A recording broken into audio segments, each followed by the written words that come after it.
Hi friends, எல்லோரும் எப்படி இருக்கீங்க? நீங்களாம் நல்லா இருக்கிறீங்க நான் நம்புகிறேன். நானும் நல்லா இருக்கிறேன். இப்போ நம்ம வீடியோவில் என்ன பார்க்க போகிறோம்னா, இயற்கையான ஹேர் டை தயாரிக்கிறது எப்படின்னு தான் பார்க்க போகிறோம். அதுக்கு ஃபஸ்ட்டு நீங்கள் நம்ம வீடியோ ஃபுல்லாக பாருங்கள், ஸ்கிப் பண்ணாமல் பாருங்கள். அப்போ தான் நான் என்ன சொல்ல வரேங்கிறது உங்களுக்கு புரியும். இப்போ நீங்கள் பாதியிலேயே கட் பண்ணிட்டு போயிட்டீங்க அப்படின்னா ஃபுல்லாக நான் என்ன சொல்லியிருக்கிறேன் அப்படின்றது உங்களுக்கு புரியாது. நீங்கள் கடைசி வரைக்கும் பாருங்கள், அப்போ தான் நான் என்ன சொல்லியிருக்கிறேங்கிறது தெரியும். ஹேர் டை எப்படி தயாரிக்கிறோம் அப்படிங்கிறத உங்களுக்கு நான் ஸ்டெப் பை ஸ்டெப்பாக சொல்லியிருக்கேன். இது இயற்கையான ஹேர் டை. இதுதான் நீல அவுரி. இது இது காட்டோரத்துலலாம் இருக்கும்.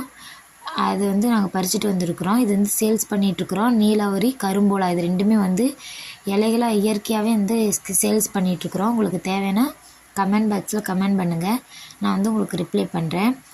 இதுதான் ஒரு இயற்கையான ஹேர் டை ஃப்ரெண்ட்ஸ். நீலாவரி, கரும்புலா இதுதான் நம்மளோட தலைக்கு இயற்கையான ஹேர் டை. இப்போ கெமிக்கல் வாங்கி நம்ம யூஸ் பண்ணுறோம்.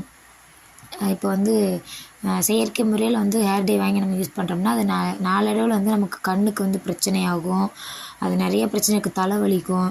இது இயற்கையான முறையில் இதில் ஹேர் டை நீங்கள் தயாரிச்சுக்கலாம். இது ரொம்ப ரொம்ப சேஃப் அண்ட் செக்யூர்டு.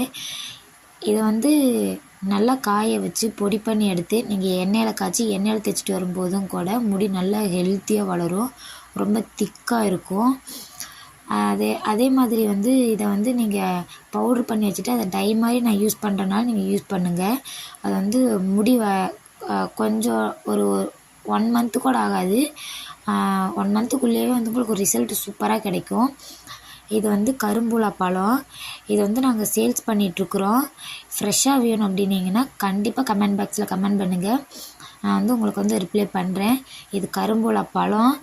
இப்போ இதை வச்சு நாங்கள் இயற்கையான முறையில் ஹேர் டையும் ஆயிலும் நாங்கள் தயாரிச்சிட்ருக்குறோம். அதை எப்படி நாங்கள் தயாரிக்கிறோம் அப்படிங்கிறத நெக்ஸ்ட் வீடியோவில் ஃபுல் லென்த் வீடியோவாக நான் போடுறேன். அது எப்படி நாங்கள் பறிச்சுட்டு அது எவ்வளோ நாள் காய வைப்போம் என்ன ஏதுங்கிறது உங்களுக்கு ஃபுல் வீடியோவாக போடுறேன். இப்போ இதில் ஃபுல் வீடியோ லென்த்து பத்தாது, அதனால் அடுத்த நெக்ஸ்ட் வீடியோவில் உங்களுக்கு ஃபுல் வீடியோவாக போடுறேன். அதே மாதிரி நம்ம சேனலை நீங்கள் ஃபஸ்ட் டைம் பார்க்குறீங்கன்னா ப்ளீஸ் சப்ஸ்கிரைப் பண்ணிக்கோங்க ஃப்ரெண்ட்ஸ். சப்ஸ்கிரைப் பண்ணிவிட்டு பக்கத்தில் இருக்க பெல் ஐக்கானை கிளிக் பண்ணி ஆல்ட்ரு சிம்பிள் கொடுங்க. அப்போ தான் நான் போகிற ஒரு வீடியோவும் உங்களுக்கு நோட்டிஃபிகேஷனில் வரும். அதே மாதிரி இந்த வீடியோ பிடிச்சிருந்துச்சின்னா உங்கள் ஃப்ரெண்ட்ஸுக்கெல்லாம் ஷேர் பண்ணி விடுங்க. நமக்கு ஒரு லைக்கை தட்டி விட்டு போங்க. சரி, நெக்ஸ்ட் வீடியோவில் பார்க்குறேன். பாய்.